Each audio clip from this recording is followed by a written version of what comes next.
मेरे साथ मेरे सहयोगी अभिषेक गुप्ता जुड़ रहे हैं। देखिए अभिषेक जो है बहुत दिलचस्प जानकारी लेकर आ रहे हैं। अभिषेक आपको बता रहे हैं कि बिल्डर्स ना बहुत सारी स्कीम्स लेकर आते हैं, लेकिन कई बार क्या होता है ये स्कीम्स जो होती है ना ये अपने आप में एक बहुत बड़ा छलावा होती हैं। तो कैसे आप बिल्डर की स्कीम्स में छिपे सच को पहचान सकते हैं, ये आपको अभिषेक बताएंगे। Thank you Pallavi. बिल्डर जो होते हैं वो कई सारी प्रॉपर्टीज़ बेचने के लिए कई सारे ऑफर्स आपको देते हैं, लेकिन वो ऑफ़र जो होते हैं वो ऑफ़र जैसे नहीं होते हैं, और जो होते हैं उनमें टर्म्स एंड कंडीशन ऐसी होती हैं कि आप सोचते हैं कि ये क्या ही चीज़ है कि मतलब हम लोगों के साथ तो एक तरह से धोखा हो गया। तो ऐसे कौन से ऑफर्स होते हैं, कौन सी स्कीम्स होती हैं जो कि बिल्डर्स आपको ऑफर करते हैं, चलिए एक एक करके ग्राफिक के जरिए वो आपको समझाने की कोशिश करते हैं।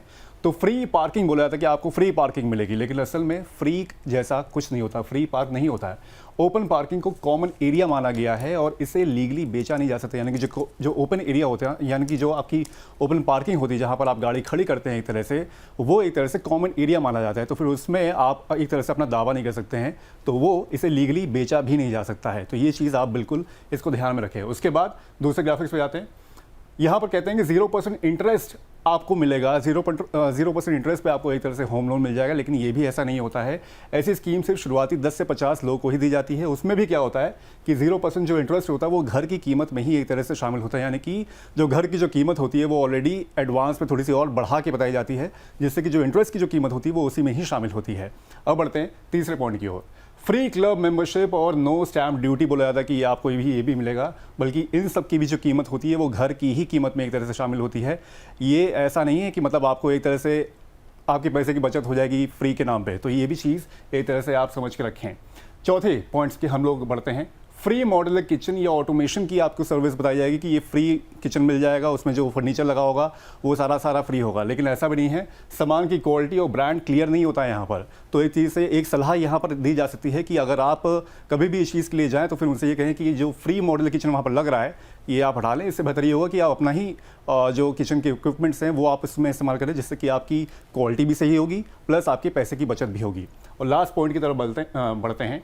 कैंसिल किया तो कितना रिफंड, यानी कि एक तरह से जो एडवांस में आप पेमेंट करते हैं किसी घर को बुक करने के लिए, तो उसमें क्या होता है कि रिफंड क्लॉज और कैंसिल पॉलिसी ठीक से उसको आप समझ लें, क्योंकि आगे हो सकता है कि इनकेस अगर आपने किसी वजह से उसको कैंसिल किया तो रिफंड का जो अमाउंट है वो एडवांस जो अमाउंट आपने दिया हुआ है वो फंस सकता है। तो ये सब पॉइंट हैं जिसको आप ध्यान रखें, और बिल्डर के जो ऑफर्स हैं उनके छलावे में आप बिल्कुल भी ना आए। Over to you Pallavi. बहुत बहुत शुक्रिया अभिषेक आपका, आपकी तमाम जानकारी के लिए। बड़े अच्छे से जो है आपने हमें बताया है कि बिल्डर्स किस तरीके से जो है कई बार हमें भूलेखे में रखने की कोशिश करते हैं। ये स्कीम्स जो है वो छलावा होती हैं, क्योंकि इससे जो है बहुत सारे होम बायर्स जो है वो अट्रैक्ट हो जाते हैं। लेकिन जब भी आप देख रहे हैं कि बिल्डर आपको किसी भी तरह की स्कीम दे रहा है तो सबसे पहले स्कीम के पीछे का सच जो है आपके लिए जाँचना ज़रूरी है। तो इसलिए बहुत ज़रूरी है कि आप अच्छे से सोचें समझें और उसके बाद जो है वो फैसला लें। खैर प्रदीप जी, मैं वापस आपके पास लौटना चाहूँगी। हम जो है हमेशा ये तो देखते रहते कि बिल्डर्स हमारे लिए स्कीम्स लाते हैं, जैसे कि अभिषेक भी बता रहे थे, लेकिन स्कीम्स के पीछे का सच क्या है ये कैसे पता कर सकता है? क्योंकि एक आम आदमी जो है वो तो इस उम्मीद के साथ जा रहा है कि अच्छा शायद मुझे एक अच्छा ऑफर मिल जाएगा, और ऑफर जो है वो कई बार हमें लुभावने भी बहुत लगते हैं। और मैंने देखा कि दिवाली वगैरह के आसपास तो खास तौर पर इस तरह की बहुत सारी स्कीम्स जो आती हैं, तो हम ये जाने कैसे कि कौन सी स्कीम कितनी जेन्युइन है एक होम बायर के लिए? देखिए, अभिषेक ने बड़े अच्छे से इस टॉपिक को समझाया कि स्कीम कुछ नहीं है। आपको ये समझना है कि जो प्रॉपर्टी की कॉस्ट आप पे कर रहे हैं, फ्रीबीज कुछ नहीं मिलती। अगर कोई फ्रीबीज आपको ऑफर की जा रही है तो आप उसको वैल्यू में कम करा लो। आप देखो आपका नेट आउटगो क्या है, वही आपके पैसे से जाना है। आपको कई बार ये लालच होता है कि मॉड्यूलर किचन मेरे को फ्री मिल रहा है या कुछ इंटीरियर्स करके दे रहे हैं, तो शायद मेरे को इसमें एडिशनल पेमेंट करने की जरूरत नहीं पड़ेगी, मेरा हुआ है काम मिल जाएगा। लेकिन क्वालिटी की गारंटी शायद आपको ना मिल पाए। तो बेटर है कि इन चीजों से आप बचें, आप नेट वैल्यू पे कम करा लें। जो लेना है वो आप खुद ले सकते हैं और आप अपने लिए बेटर चॉइस की चीजें ले सकते हैं। फिक्स चॉइस की चीज जो सबके लिए है वो लेने के लिए मेरे को लगता नहीं कि कोई बहुत जरूरी है। लेकिन अभिषेक ने एक बात और कही कि यहाँ पर रिफंड के केस का क्लॉज आप जरूर पढ़ लें।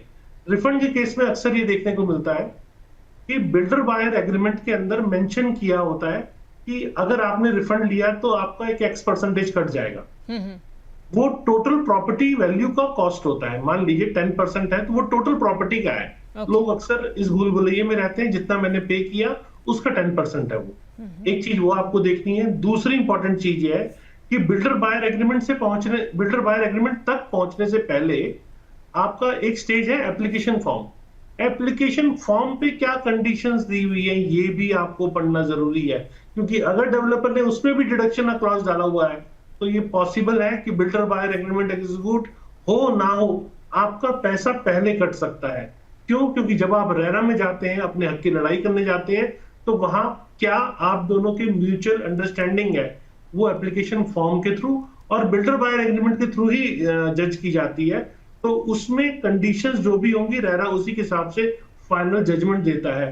तो उसको पढ़कर समझकर अगर आप कंफर्टेबल हैं तभी उस पर साइन करें, नहीं तो कोई दूसरी प्रॉपर्टी भी आप देख सकते हैं।